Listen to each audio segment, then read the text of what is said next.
প্রিয় পাঠকেরা, তোমরা দেখছো স্বপ্নপূরণ এডুকেশন চ্যানেল। আমরা প্রতিদিনের মতন আজকেও নিয়ে চলে এসেছি কিছু গুরুত্বপূর্ণ প্রশ্ন ও উত্তরের ভিডিও নিয়ে বাংলায় গুরুত্বপূর্ণ প্রশ্ন উত্তরের ভিডিওগুলো পাওয়ার জন্য আমাদের চ্যানেলটি লাইক, কমেন্ট, শেয়ার এবং সাবস্ক্রাইব করে দিও।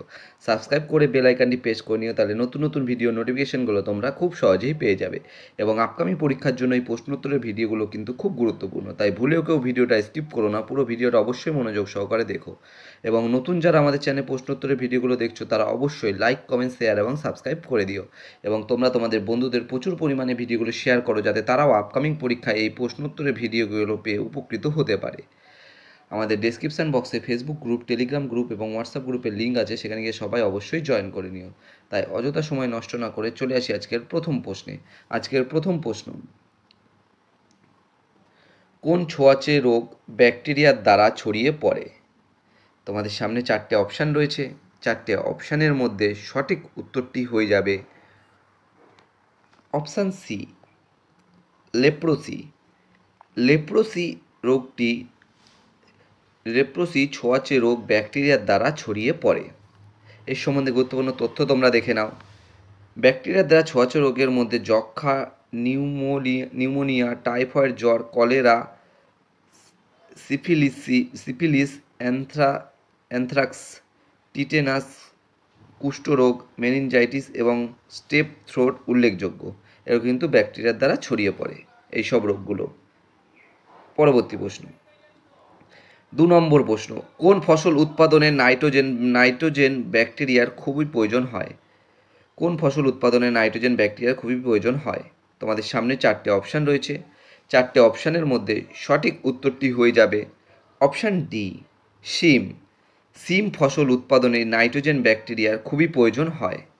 এর সম্বন্ধে গুরুত্বপূর্ণ তথ্য তোমরা দেখে নাও। শিম জাতীয় ফসল যেমন সয়াবিন, মটর, ডাল এবং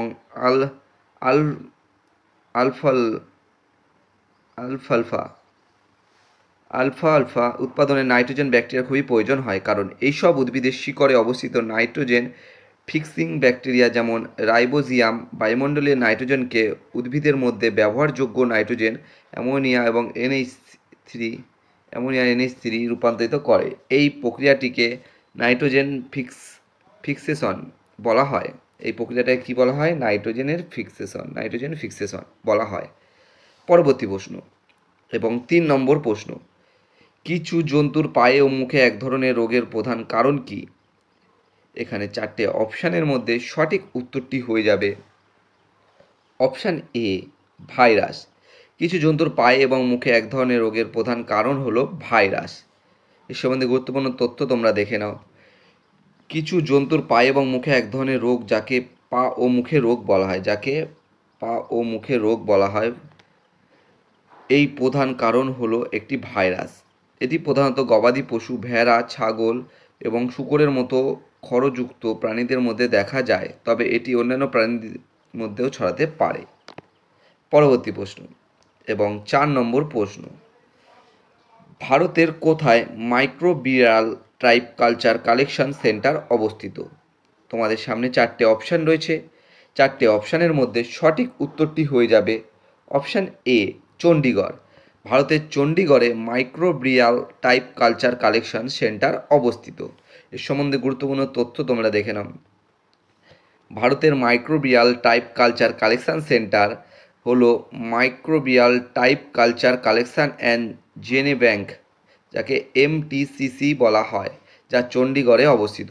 এটি institute of microbial technology IMTECH এর অধীনে পরিচালিত। এছাড়াও মাইক্রোবিয়াল কালচার কালেকশন MCC পুনেতে অবস্থিত, কিন্তু মাইক্রোবিয়াল কালচার কালেকশনটা MCCটা পুনেতে অবস্থিত। কিন্তু এটা কিন্তু ভালো মতন দেখে নেবে তোমরা। পরবর্তী প্রশ্ন এবং 5 নম্বর প্রশ্ন: পৃথিবীর কোন প্রাণী চামড়ার সাহায্যে নিঃশ্বাস গ্রহণ করে? তোমাদের সামনে চারটে অপশান রয়েছে। চারটে অপশানের মধ্যে সঠিক উত্তরটি হয়ে যাবে অপশান সি, ব্যাং। পৃথিবীতে ব্যাং প্রাণী চামড়ার সাহায্যে নিঃশ্বাস গ্রহণ করে। এর সম্বন্ধে গুরুত্বপূর্ণ তথ্য তোমরা দেখে নাও। পৃথিবীর বেশ কিছু প্রাণী চামড়ার মাধ্যমে নিঃশ্বাস গ্রহণ করে। তাদের মধ্যে প্রধান হলো কেঁচো এবং উভয়চর প্রাণী যেমন ব্যাং এবং সালামান্ডার ইত্যাদি। এর মধ্যে উল্লেখযোগ্য কিন্তু হলো কেঁচো, ব্যাঙ এবং সালামান্ডার ইত্যাদি। কেঁচো তাদের আর্দ্র চামড়া দিয়ে শ্বাস নেয়, যা তাদের শরীরকে গ্যাস আদান প্রদানে সাহায্য করে। ব্যাঙের ক্ষেত্রেও চামড়ার মাধ্যমে শ্বাস নেওয়া একটি গুরুত্বপূর্ণ প্রক্রিয়া, বিশেষত যখন তারা স্থলে থাকে। পরবর্তী প্রশ্ন, 6 নম্বর প্রশ্ন, কোন বিজ্ঞানী প্রথম পরীক্ষাগারে মিথেন গ্যাস তৈরি করেন 1856 সালে? তোমাদের সামনে 4টে অপশান রয়েছে। 4টে অপশানের মধ্যে সঠিক উত্তরটি হয়ে যাবে অপশান বি, মার্সেলিনো বার্থেলেট। মার্সেলিনো বার্থেলেট বিজ্ঞানী প্রথম পরীক্ষাগারে মিথেন গ্যাস তৈরি করেন 1856 সালে। এর সম্বন্ধে গুরুত্বপূর্ণ তথ্য তোমরা দেখে নাও।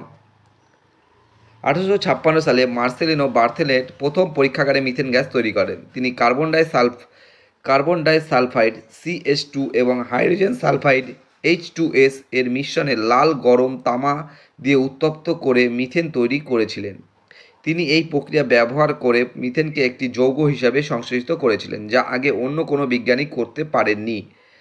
আলেসান্দ্রো ভোল্টা প্রথম মিথেন গ্যাস শনাক্ত করেছিলেন, কিন্তু তিনি এটি পরীক্ষাগারে তৈরি করেননি। তিনি ম্যাগিওরি নামক এক জলাভূমি থেকে গ্যাস সংগ্রহ করেছিলেন এবং এটি শনাক্ত করেছিলেন।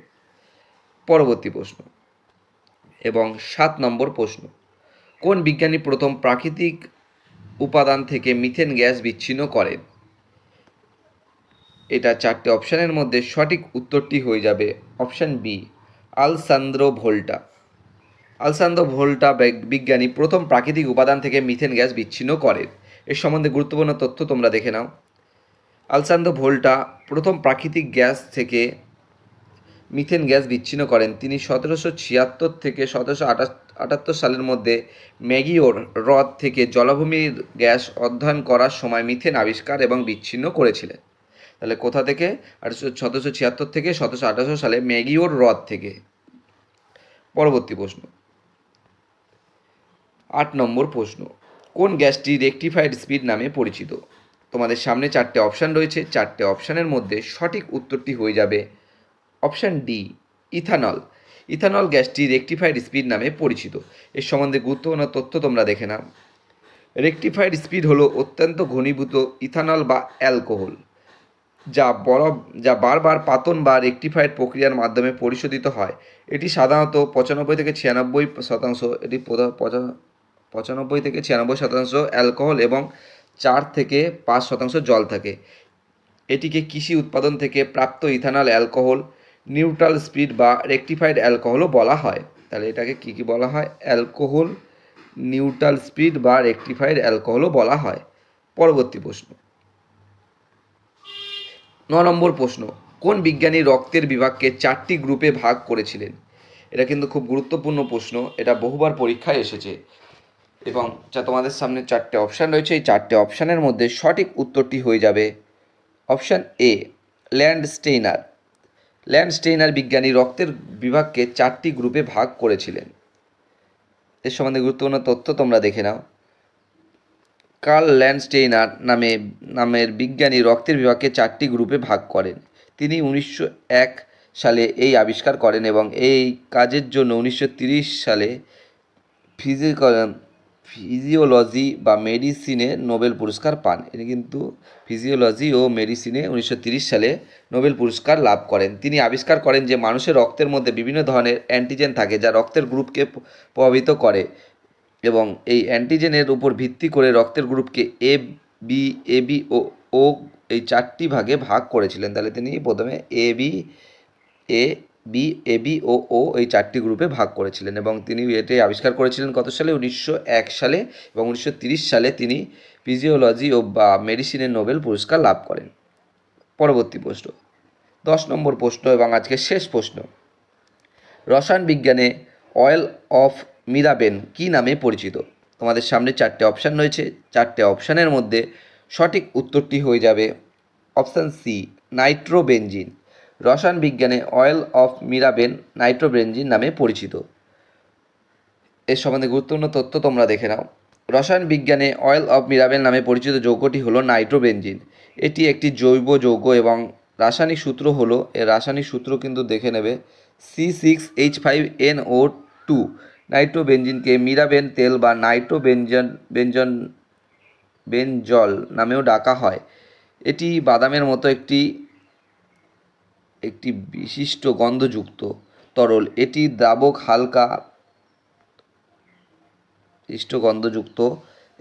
দ্রাবক হালকা অক্সিডাইজিং এজেন্ট এবং অন্যান্য রাসায়নিক প্রক্রিয়া তৈরিতে ব্যবহৃত হয়। এর সংকেতটা কিন্তু তোমরা ভালো মতন দেখে রাখবে। বন্ধুরা, তোমাদের জন্য আজকে এই কটাই প্রশ্নোত্তর ছিল। তোমাদের প্রশ্নোত্তরগুলো ভালো লেগে থাকলে অবশ্যই আমাদের চ্যানেলটি লাইক, কমেন্ট, শেয়ার এবং সাবস্ক্রাইব করে দিও। সাবস্ক্রাইব করে বেল আইকনটি প্রেস করে নিও এবং নতুন নতুন ভিডিওগুলোর নোটিফিকেশন তোমরা খুব সহজেই পেয়ে যাবে। এবং নতুন যারা আমাদের চ্যানেলে প্রশ্নোত্তর ভিডিওগুলো দেখছো তারা অবশ্যই লাইক, কমেন্ট, শেয়ার এবং সাবস্ক্রাইব করে নিও। সাবস্ক্রাইব করে বেল আইকনটি প্রেস করে নিও, তাহলে নতুন নতুন ভিডিও নোটিফিকেশনগুলো তোমরা খুব সহজেই পেয়ে যাবে। এবং তোমরা তোমাদের বন্ধুদের প্রচুর পরিমাণে ভিডিওগুলো শেয়ার করো, যাতে তারাও আপকামিং পরীক্ষায় প্রশ্নোত্তরগুলো পেয়ে উপকৃত হতে পারে। আমাদের ডেসক্রিপশন বক্সে ফেসবুক গ্রুপ, টেলিগ্রাম গ্রুপ এবং হোয়াটসঅ্যাপ গ্রুপের লিঙ্ক দেওয়া আছে, সেখানে গিয়ে সবাই অবশ্যই জয়েন করে নেবে। এবং নতুন যারা আমাদের চ্যানেলে প্রশ্নোত্তর ভিডিওগুলো দেখছো তারা অবশ্যই লাইক, কমেন্ট, শেয়ার এবং সাবস্ক্রাইব করে নিও। এবং তোমাদের কোন টপিকের ওপর ভিডিওর প্রয়োজন আছে তা অবশ্যই কিন্তু কমেন্ট বক্সে কমেন্ট করে জানাবে।